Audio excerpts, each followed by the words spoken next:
I have Lori Barnes with me with the Vail Library, and we're talking about One Book, One Valley. So I guess for people who don't know about this yet, if you could tell them a little bit about that whole initiative. Absolutely. It started 9 years ago, and it's a community read, and it's a partnership between my library, the Eagle County High Schools, such as Eagle Valley High School and Battle Mountain High School, also Vail Mountain School, Colorado Mountain College, and the Bookworm in Edwards.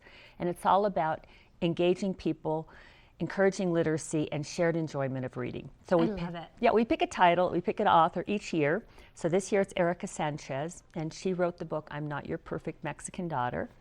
And we're encouraging everybody to get on the same page and read that book and then share in the discussion.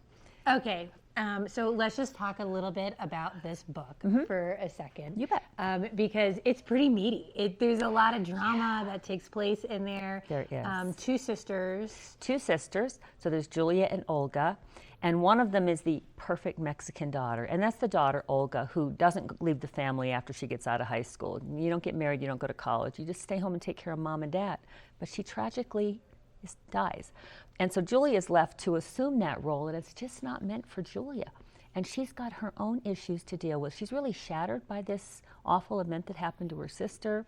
She's trying to come into her own self, but she's left behind to try to pick up the pieces, and her parents are not dealing with it well. So it deals with mental health issues, which are incredibly relevant in this valley. And this is a title that we thought would engage anybody in the community. I've had people of various ages read the book and tell me they really enjoyed it. People from our own local town councils, such as George and Minturn and Sarah and Avon. And then we're catching people reading the book. And this is something we did many years ago where we were caught reading Doc in our first year. So we've kept, now that's Steve Lee on the air, KZYR right now, reading that book. And then the first photo that flipped through was Magda King. She's the general manager at the Antlers in Vail. This is Gary from the KZYR studios. He was caught reading One Book, One Valley 2020. And then in a moment, you're going to see the two students. These are two exchange students, Rotary exchange students I met yesterday. And because they attend the local high schools and it's encouraged reading as part of their curriculum, they are being caught reading that book. I love that. So yeah, we're just trying to share the news about it and get the energy up. There'll be town talks in the paper. It's on our Facebook. It's on onebookonevalley.com. And the first event that's coming out that's actually built around it after the kickoff that we had in December is a Millennial Loteria Night. And if you don't know what Loteria is, it's Mexican bingo.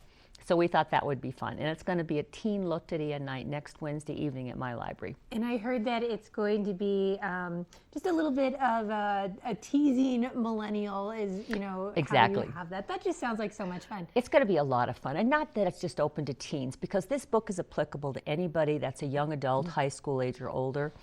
But we just figured we'd gear this one towards millennials. Adults are welcome. We hope you'll come down. We're going to have special refreshments. Now, it's just going to be fun. Even if you haven't quite read the book yet, maybe you're waiting for it, you're downloading it, you can still come to the Millennial Night, right? You absolutely can. I mean, we welcome people to do that. We want people to get on the same page and grab this book and read it. Keep your eye out for the other events that are happening. And if you don't know, you can go to onebookonevalley.com or even my own website, vaillibrary.com. It's juicy. I mean, it's the kind of book that I feel like once you pick this up and start going, you're not going to be able to put it down until you're done with it. And then, that's what's happening. you're going to get to meet the author if you go at the end of the season. Lots of fun stuff connected with this. Yep. So. And that's April 2nd. The author will be here. Thank you so much. So go check it out. Pick up that book. Start yourself reading. We've got a little bit more Good Morning Vail coming your way next.